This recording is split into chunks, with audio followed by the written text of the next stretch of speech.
From Cleveland's most accurate weather team, this is 19 First Alert Plus. Sponsored by the man that makes them pay, Tim Misney.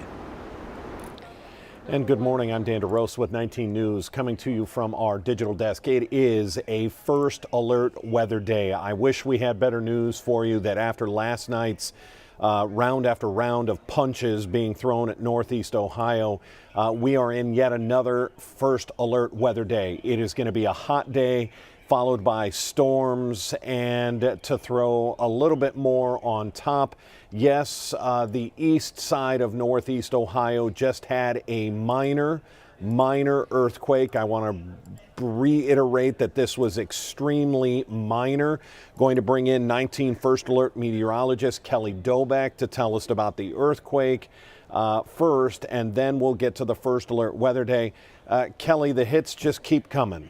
Yeah, you know what? What's Northeast Ohio, right? You got to throw in a little bit of everything when the weather gets rough. So let's talk about the earthquake first, because this just happened just a little over an hour ago. Around 8:43, it was recorded just on the border of Lake County and Ashtabula County. So it was technically like 2.4 miles southeast of Madison. So it was a 2.3 magnitude earthquake, and typically anything under 3, you normally don't even feel it. It doesn't cause any damage. Maybe a little bit of the glass on your a desk shook a bit, but overall it's not going to be something that a lot of people would actually notice happened.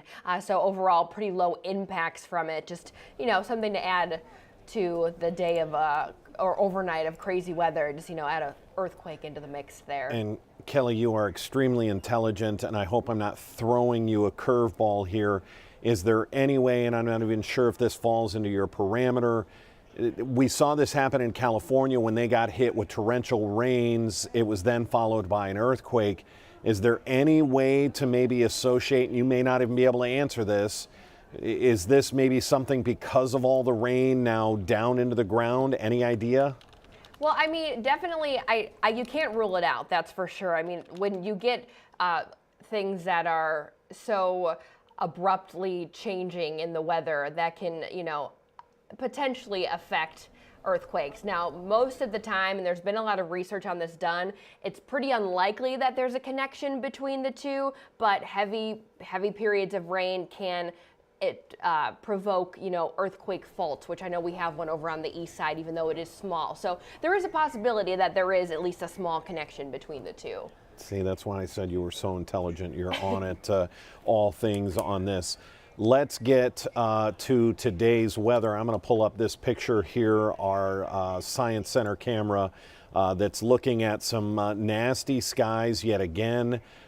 People are unfortunately waking up to quite a bit of flooding. I had water in my basement for the first time ever last night, and this just isn't going to stop.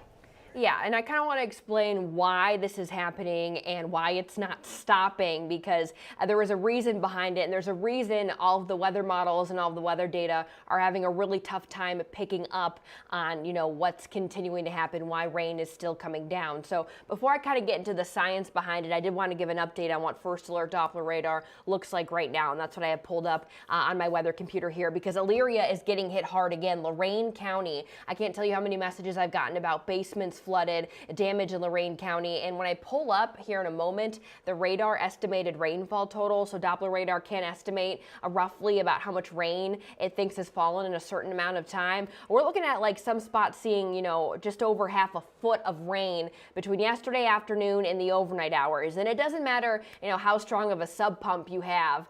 There's not going to be much technology that helps protect you from rain coming down, that much rain coming down in that amount of time, which is I think why we're seeing so many issues in a lot of those neighborhoods in Lorain. That some of the folks I was talking to, they see issues when there's just normal rains in some of those communities. So when you tack on an extreme weather event like this, you're going to see a lot of folks dealing with flooding and cleanup. So unfortunately, I've got bad news for the folks out in Lorain, Avon, Elyria. When I turn on the radar loop too, you notice that there's a weird kind of movement to the storm. It's a little bit different than we normally see, right? It's not coming from west to east. It's not moving too quickly at all. all, and that's why we're and continue to see so many problems with flooding. Right now, we're not seeing any severe storms. There's no flash flood warnings or anything. It's just adding kind of unfortunate more rain to already a soggy situation in portions of Lorain County. We are watching another band of rain that's about to make its way over into portions of Cuyahoga County and Lake County. Again, another area that was hit pretty hard by heavy rain overnight. And then we're going to be watching this guy here too, potentially could make its way towards the lakeshore and bring more rain to the Cleveland area. So let's talk about the why behind why these storms aren't moving and why, you know, most of us aren't going to hit that 90-degree mark today. And it's kind of the tale of two weather patterns that are happening. So we've been talking about this big bubble of heat and humidity. In meteorology, it's called the ring of fire. And we're talking about all week how Cleveland was right on the edge of that. So we were going to tap into some of that humidity, but also, you know, it wasn't going to be extreme heat. So what that ring of fire does is it also creates a pathway for storms to kind of travel along. And if you notice, when I zoom in out towards, you know, like Chicago, the Great Lakes, these storms are kind of following along this circle here. So we've got that going on. We have that path for storms, and we have all of that humidity, which is a thunderstorm ingredient. Storms love humidity. It gives them more moisture. It gives them more fuel. Then off to the north, we have this cooler, drier air that's kind of pushing the storms more towards the south and west. So essentially, Northeast Ohio is kind of sandwiched in between two systems. And what's happening is these storms aren't moving. They're barely moving because they're getting all of this moisture from that bubble of heat and humidity, and they're also getting moisture from Lake Erie. So you tack those two things on, they've got an endless supply of moisture. They're kind of smushed in between these two systems, and they're just not moving. So the end result of that is heavy rain, flooding. We were in a flood risk yesterday, and that's why these storms have yet to stop, is because that moisture has not been cut off yet. So when we had this system come through yesterday that we were watching, it was called a mesoscale convective system. It's pretty complicated in meteorology. It's already a tough system. You add that to unlimited moisture, and what you get is an unlimited stream of rain still coming down this morning. So, Kelly, what we're going to do now, I'm going to take a quick second because you brought this up. You talked about sump pump. There's no matter of technology that could handle 6 inches of rain in a course of a couple of hours. I know people want to be mad at their city. I know they say, why do we pay taxes? There just isn't anything. Now, granted, there are some outdated sewer systems that are being worked on. I saw the president of the Lakewood City Council. He was tweeting to a resident there that said, why do I pay taxes? They are trying to fix this. We know there is a multi-million, I believe it's more than a $200 million sewer project taking place around Northeast Ohio, especially in Cleveland. What they're doing is they're digging underground tunnels and storage ways so that when we get those mass rain events, that water goes down and it sits under the ground in these tunnels until it can be treated and then put into the lake. But you just can't handle it. And think about that much rain, 6 inches of rain in a period of time, now sitting on roofs, especially flat roofs, and in a parking garage. That's more than likely what happened at the Shoregate Tower apartments in Willowick. Take a look at our Vic Gideon story as we get into the damage side of things from last night. This is what it looked like after 8 o'clock Wednesday night as crews shine lights onto the surface area of the parking deck that collapsed onto the underground lot at Shoregate Towers Apartments, the area of the building closest to the lake. Rescue crews searched the area with dogs, and when they left, they say they were confident no one was trapped. People living there weren't evacuated. In fact, they were able to stay the night after crews made sure there was no structural damage to the towers. Orion Wertman has lived in the building since November and is angry, although he knows it could have been worse. I'm actually furious about it. I've been trying to hold back. My parents keep telling me to get out of this place, and what's funny is I almost went to go get food at the time, and my car's literally parked there. I'm like, if I went to go get food, what could have really happened? I could have been, Again, that was our Vic Gideon reporting. Kelly, we've got your map back up here of the rain totals, and they are astronomical when you consider the time frame. Right, and again, these are estimated rainfall totals, so there is a chance that there could be overdone a bit, but I've talked to, again, people in Lorain County who have rain gauges, and they picked up, around 5 to 6 inches of rain that first round, and then an additional 3 inches of rain overnight. That, is close to that 7 to 8 inch range that the estimated rainfall totals at First Alert Doppler radar is picking up. So I'm totally confident that we saw those anywhere from 6 to 8 inch rainfall totals in portions of Lorain and Erie County, and especially over the lake. And then you notice some of these reds and oranges over into Cuyahoga County here too. So even so, 4 or 5 inches in a short amount of time. That's why we saw those issues on the east side, potentially adding to that. And then as well as over in North Olmsted, I know we had another roof collapse, and the police over there said that was most likely due to the flooding as well. So I wish we could say, hey, things are going to get better. You're going to have time to clean up. But I want to say, do as much as you can this afternoon while it is dry, because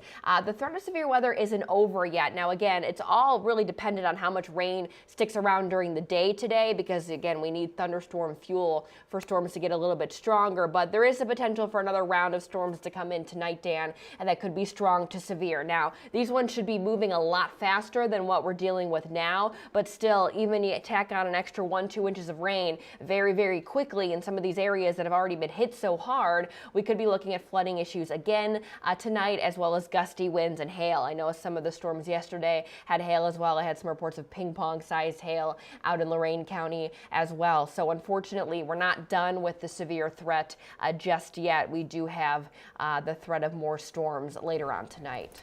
Let's take that 15-second pause now, catch our breath, and look at when we might be out of this mess and be able to dry out just a little bit. I've represented families just like yours for over 4 decades.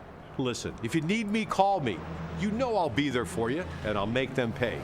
In the meantime, I'll keep an eye out for you. All right, Kelly, walk us through when we can get some relief.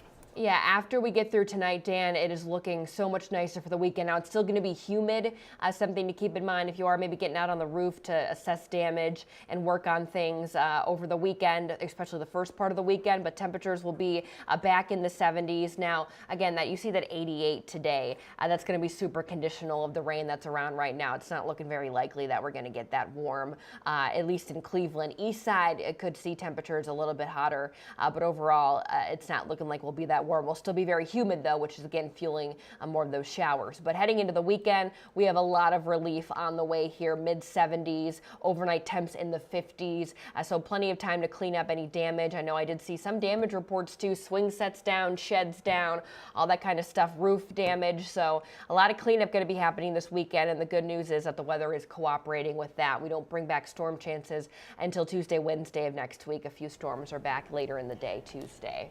Yeah, so hang on. Today we have issued a first alert weather day. That's unique to just Cleveland 19. This is our meteorologists putting their heads together, looking at the conditions and saying, hey, heads up. And keep in mind, we had been calling yesterday a first alert weather day since Sunday. Our team is phenomenal at identifying days that could be a problem and impact on your life, and that's why they issue a first alert weather day. Kelly, you and the team have done a phenomenal job. We know you will continue to do a phenomenal job because we're not out of this just yet. It could be a rough day again today. Thank you for the time. Thanks, Dan. All right, take care.